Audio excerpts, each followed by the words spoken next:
अगर इस्लाम ने हज़रत जिब्रील अलैहिस्सलाम से पूछा, सुनिए इखलास क्या है, ये हदीस सुनिए।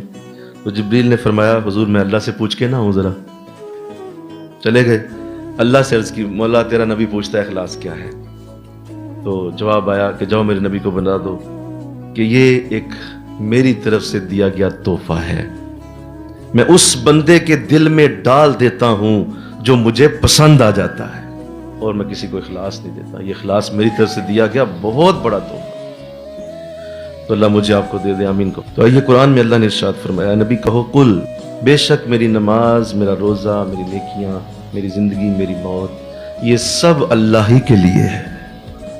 ये कह दो ए नबी, तुम कह दो कि ये सब कुछ अल्लाह के लिए है। तो असल में अल्लाह इखलास की तालीम दे रहा है, और इखलास की इन बहारों में दुआ मांगो आज कि अल्लाह हमें इखलास अता फरमाए, इखलास से नीयत अता फरमाए, साफ सुथरी नीयत अता फरमाए। याद रखिए कि जो आमाल हैं ये शक्लों जैसे हैं, और इखलास उनके अंदर रूह जैसा है।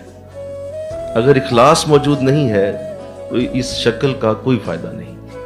ऐसे ही आमाल के अंदर जो असल रूह है वो इखलास है, वो हुस्न नीयत है, अच्छी सोच है। और इखलास का वजूद जो है वो असल में फल है, वो जायका है उस फ्रूट का। एक फ्रूट हो, बड़ा खूबसूरत फल हो, लेकिन उसका कोई जायका ही ना हो, तो बताइए उसको क्या करना है आप। ऐसे ही अगर अमल के अंदर इखलास ना हो तो उसका क्या जायका है, उसका कोई जायका नहीं। तो इखलास कब आता है? इखलास तब आता है जब इंसान में रिया ना हो, रियाकारी ना हो।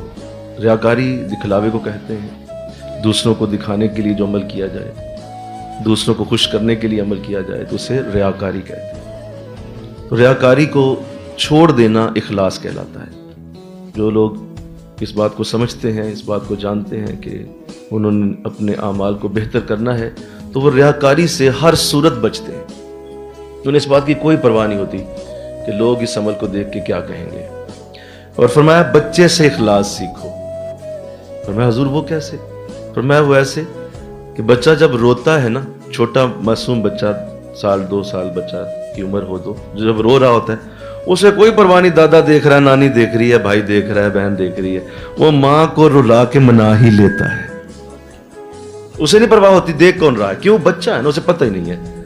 ऐसे जब तुम भी अल्लाह के सामने रो तो किसी की परवाह ना करो कि कौन देख रहा है, कौन साथ बैठा है, कौन आगे बैठा है, कौन पीछे बैठा है। आप रो रहे हैं, ओहो लोग क्या कहेंगे, मैं रो रहा हूं, तो फिर इखलास कहाँ गया?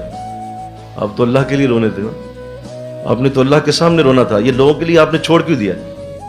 हम इसलिए बहुत सारे नेक अमाल सही नहीं कर पाते कि हमारे नजदीक लोग बैठे होते हैं, लिहाजा हम लोगों को ओहो क्या सोचेगा।